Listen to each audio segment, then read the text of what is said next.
I immigrated to America 2 years ago with the hope of becoming a journalist.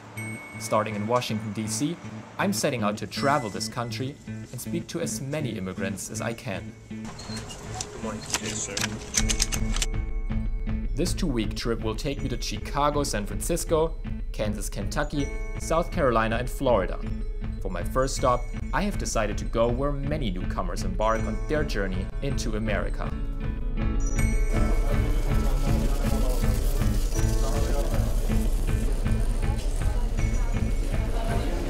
So as we're waiting for all these passengers to trickle in, we're just 15 miles from Manhattan at Newark International Airport. 33 million passengers come through these gates every single year. And if you look at the total New York City area, it's 100 million. That's 190 passengers every single minute for 60 minutes an hour for 24 hours a day.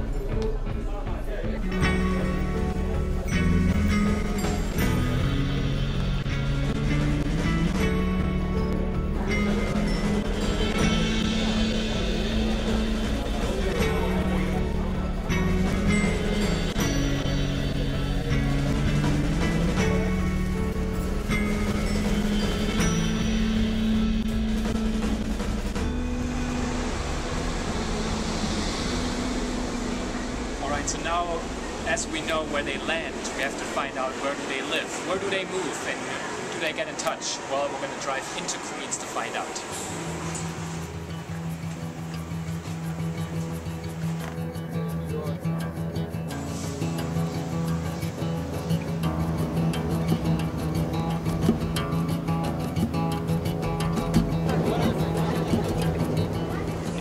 Queens, I meet with Maria Faretzel, a Dominican immigrant who has lived here for 30 years.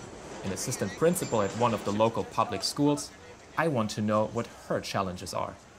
To teach someone to acculturate to the country and the language and the rules is a little tough, you know, because it's not as before. Like 30 years ago, mommy was home waiting for the kids to have warm cookies and milk. That's not the case anymore. You see the sizes of the house, you'll find 3 and 4 families living there. You get a whole family of 5 living in a bedroom. And you know, when you have to share facilities and everything else, it's tough. It's hard to make. It's much harder than what it was before. Maria introduces me to Jorge Arias, born and raised here, who tells me that the clientele in his barbershop is changing. Well, it was predominantly Dominican and Puerto Rican, Irish, Italians. Now the majority are more Southern American, but live in Ecuadorian, Guatemalan, Honduran, Salvadorian, everything from the whole Southern American continent pretty much now. The haircuts were different maybe like 2-3 years ago. Now everything is changing, haircuts, everything is changing. Before they were skin fades, regular blowouts, regular fades. Now everybody wants a mohawk, a certain style from their country with their own names and their own ideas. I don't know, you know. People came to the relatives that came before, so they came with a cushion, a place to stay. Now, 30 years later, either those pass away or they had to move because the lease is up and they can't afford to live in the neighborhood anymore, and it's hard for people to come. ¿Qué quieres hacer en unos cuantos años? ¿Qué tú esperas de este país?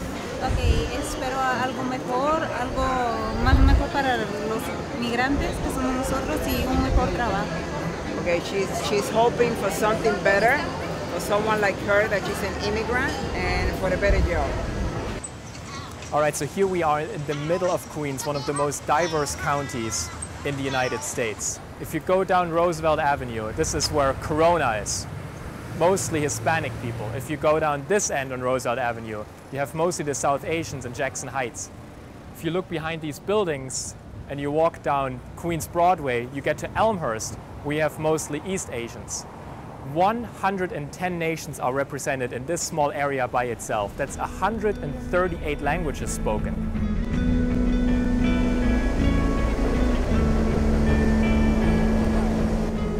Immigration is as old as this country. But the tides have changed, and so have the corners of the world where immigrants come from these days. And they bring with them new hopes and dreams, different skill sets and cultures. So what brought them here? How are they making a living? And what are their aspirations for the future?